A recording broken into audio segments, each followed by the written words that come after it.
बबली कबूतरी को सैर करने की बहुत आदत थी। वो अक्सर जंगल में घूमा करती थी, मगर जब से उसने अंडा दिया था उसे अपने अंडे पर बैठना पड़ता था, इसीलिए वो बहुत परेशान थी। अच्छा बबली, तुम अपना और इस अंडे का ध्यान रखना। मैं दाना लेने के लिए जंगल की ओर जा रहा हूँ। बंटी कबूतर दाना लेने के लिए जंगल की ओर निकल जाता है।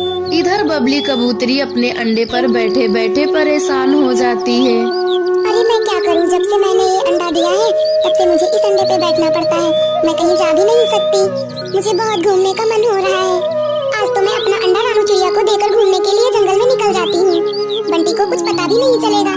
उनके आने से पहले मैं अपने घोंसले में आ जाऊंगी। ये सोचकर बबली कबूतरी अपने अंडे को लेकर रानू चिड़िया के घर पहुंच जाती है। अरे रानू बहन, आप मेरे इस अंडे को रख लीजिए कुछ समय के लिए। मैं अपनी माँ से मिलने जा रही हूँ। माँ से मिलने के बाद मैं तुरंत आपके पास आ जाऊंगी। तब तक आप मेरे अंडे पर बैठी रहना, नहीं तो ये खराब हो जाएगा। अरे बबली, तुम इस अंडे को छोड़कर कहाँ जा रही हो? मेरे पास भी बहुत सारा काम है। मैं तुम्हारे अंडे की देखभाल नहीं कर पाऊंगी।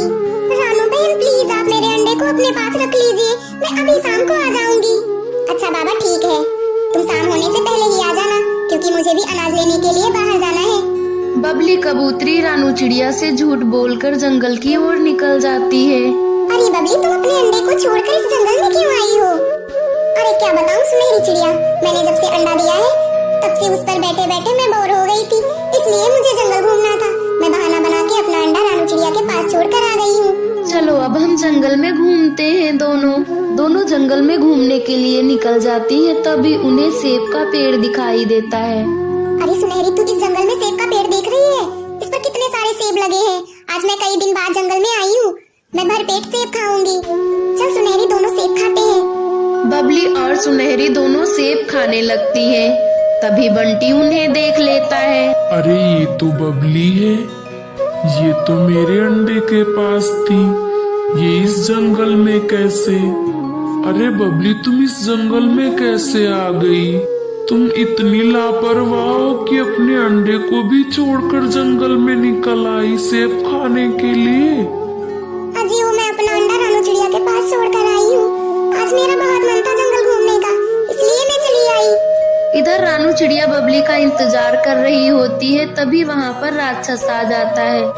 राक्षस रानू चिड़िया को एक पेड़ से बांध देता है। बेचारी रानू चिड़िया राक्षस को देखकर बहुत परेशान थी। अरे वाह, आज मुझे कितने दिनों बाद चिड़िया का अंडा खाने को मिला है। मैं इस स्वादिष्ट अंडे को खाकर अपना पेट भरूंगा। और बता चिड़िया, तेरे और सारे अंडे कहाँ पर है? बता दे चिड़िया, नहीं तो मैं तुझे भी मारकर खा जाऊंगा। रानू चिड़िया बहुत ही होशियार चिड़िया थी। वो राक्षस से कहती है, अरे राक्षस जी, आपको क्या नहीं पता कि चिड़िया के अंडे से ज्यादा तो कोयल का अंडा स्वादिष्ट होता है। और इस जंगल में कोयल ने अंडे दिए हैं। आप जाकर कोयल के अंडे को खा लीजिए। तब तक मुझे यहाँ बना रहने दीजिए। कोयल के अंडे खाने के बाद आप आकर मुझे खा लेना। अच्छा चिड़िया, तेरे अंडे से भी ज्यादा कोयल का अंडा स्वादिष्ट होता है क्या? हाँ राक्षस जी, आपको तो ये पता ही नहीं है। जाकर कोयल के अंडे खाकर आइए। राक्षस कोयल की अंडे की तलाश में जंगल की ओर निकल जाता है।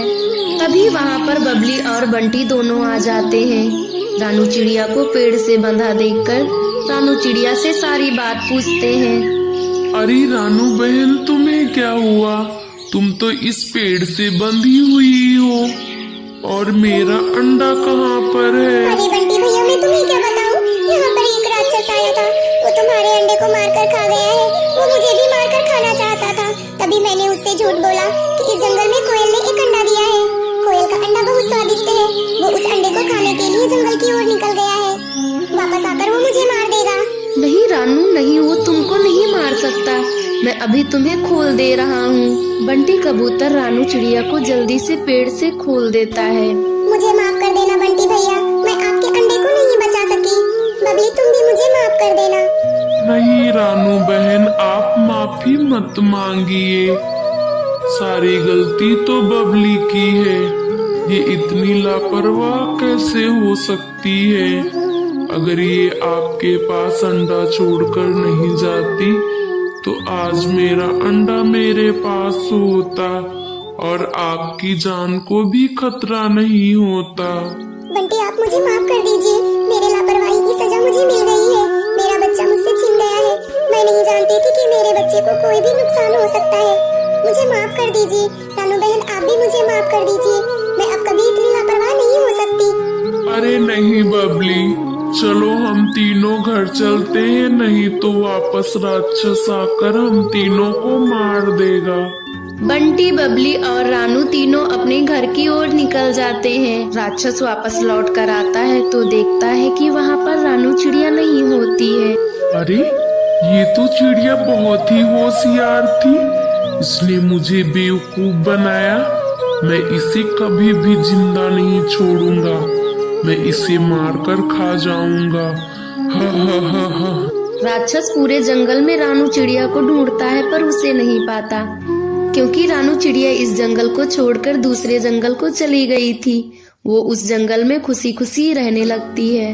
दोस्तों अगर ये स्टोरी आपको पसंद आई है तो हमारे चैनल को सब्सक्राइब करके बेल आइकन को प्रेस करें और अपने दोस्तों के साथ इस वीडियो को शेयर करें। साथ ही कमेंट सेक्शन में लिख के बताएं ये स्टोरी आपको कैसी लगी। हम मिलते रहेंगे ऐसे ही कार्टून वीडियोस के साथ।